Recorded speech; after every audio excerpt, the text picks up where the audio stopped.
अगर मैं आपसे कहूं कि भारत के लिए तैयार की गई एक बड़ी परियोजना अब चीन के खाते में चली गई है तो शायद आपको यकीन ना हो। लेकिन कहानी सिर्फ इतनी नहीं है। पर्दे के पीछे जो खेल खेला गया है उसने पूरे हिंद महासागर की रणनीतिक तस्वीर बदलने की शुरुआत कर दी है। सवाल यह है कि आखिर ऐसा कौन सा फैसला हुआ जिसने नई दिल्ली की चिंता बढ़ा दी और बीजिंग के चेहरे पर मुस्कान ला दी। जवाब चौंकाने वाला है और उसकी शुरुआत बांग्लादेश से होती है। हाल ही में चीन की राजधानी बीजिंग में एक ऐसी मुलाकात हुई जिस पर पूरे दक्षिण एशिया की नज़र टिकी हुई थी। बांग्लादेश के शीर्ष नेतृत्व ने चीन में कई दौर की बातचीत की और आखिरकार राष्ट्रपति शी जिनपिंग के साथ एक ऐसा समझौता किया जिसकी गूंज सिर्फ ढाका और बीजिंग तक सीमित नहीं रहने वाली।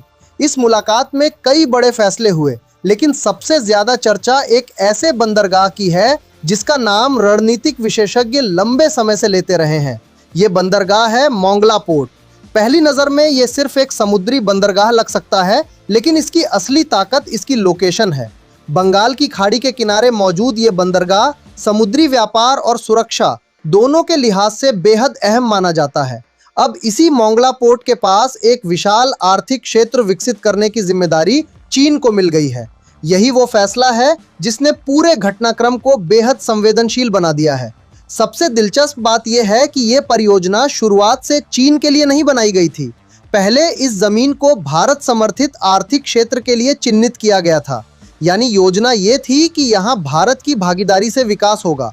लेकिन बांग्लादेश की अंतरिम सरकार ने अचानक इस प्रस्ताव को सूची से बाहर कर दिया। इसके बाद रास्ता पूरी तरह बदल गया और अब उसी स्थान पर चीन अपना आर्थिक क्षेत्र विकसित करेगा। ये बदलाव ऐसे समय हुआ जब भारत और बांग्लादेश के रिश्तों में पहले जैसी गर्मजोशी नहीं रही। नई अंतरिम सरकार के आने के बाद कई फैसलों ने ये संकेत दिया कि ढाका अपनी विदेश नीति में नए विकल्प तलाश रहा है। अब मोंगला परियोजना का चीन के पास जाना उसी बदलती रणनीति का सबसे बड़ा उदाहरण माना जा रहा है। लेकिन मामला सिर्फ एक आर्थिक क्षेत्र तक सीमित नहीं है। चीन पहले ही पाकिस्तान के ग्वादर पोर्ट से लेकर पूर्वी अफ्रीका के जिबूती तक कई रणनीतिक बंदरगाहों में निवेश कर चुका है। अब यदि बांग्लादेश के मोंगला पोर्ट के आसपास भी उसकी मजबूत मौजूदगी बनती है तो बंगाल की खाड़ी में उसका प्रभाव पहले से कहीं ज्यादा बढ़ सकता है। यही वजह है कि इस समझौते को केवल व्यापारिक निवेश नहीं बल्कि व्यापक रणनीतिक विस्तार के रूप में भी देखा जा रहा है। शी जिनपिंग ने बातचीत के दौरान साफ कहा कि चीन बांग्लादेश की नई सरकार के साथ मिलकर उच्च गुणवत्ता वाली बेल्ट एंड रोड परियोजनाओं को आगे बढ़ाएगा। उन्होंने ये भी भरोसा दिलाया कि दोनों देश हरित विकास, कम कार्बन तकनीक, डिजिटल अर्थव्यवस्था, सूचना प्रौद्योगिकी और आर्टिफिशियल इंटेलिजेंस जैसे क्षेत्रों में गहरा सहयोग करेंगे।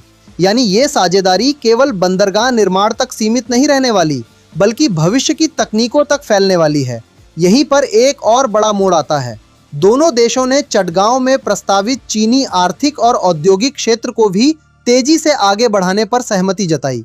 यानी अब चीन बांग्लादेश की एक नहीं बल्कि कई महत्वपूर्ण विकास परियोजनाओं में अपनी उपस्थिति मजबूत करेगा।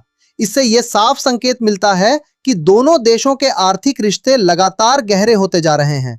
इसके साथ ही चीन ने तीस्ता नदी प्रबंधन और पुनर्स्थापन परियोजना में भी सहयोग देने का वादा किया है। ये कोई सामान्य फैसला नहीं माना जा रहा, क्योंकि तीस्ता नदी उन 54 नदियों में शामिल है जिन्हें भारत और बांग्लादेश साझा करते हैं।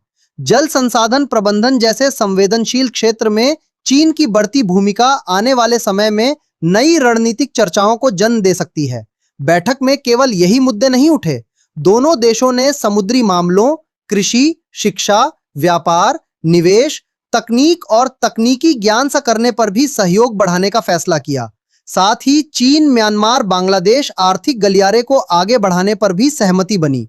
इसका मतलब यह है कि यह समझौता केवल एक परियोजना नहीं बल्कि कई क्षेत्रों में दीर्घकालिक साझेदारी का रोड मैप बन चुका है। बातचीत के अंत में जारी संयुक्त बयान में चीन ने कहा कि दुनिया में चाहे जितने भी बदलाव आए वो बांग्लादेश के साथ अपनी दोस्ती और सहयोग की दिशा से पीछे नहीं हटेगा। चीन ने खुद को बांग्लादेश का भरोसेमंद मित्र, अच्छा पड़ोसी और मजबूत साझेदार बताया। यह संदेश केवल कूटनीतिक भाषा नहीं माना जा रहा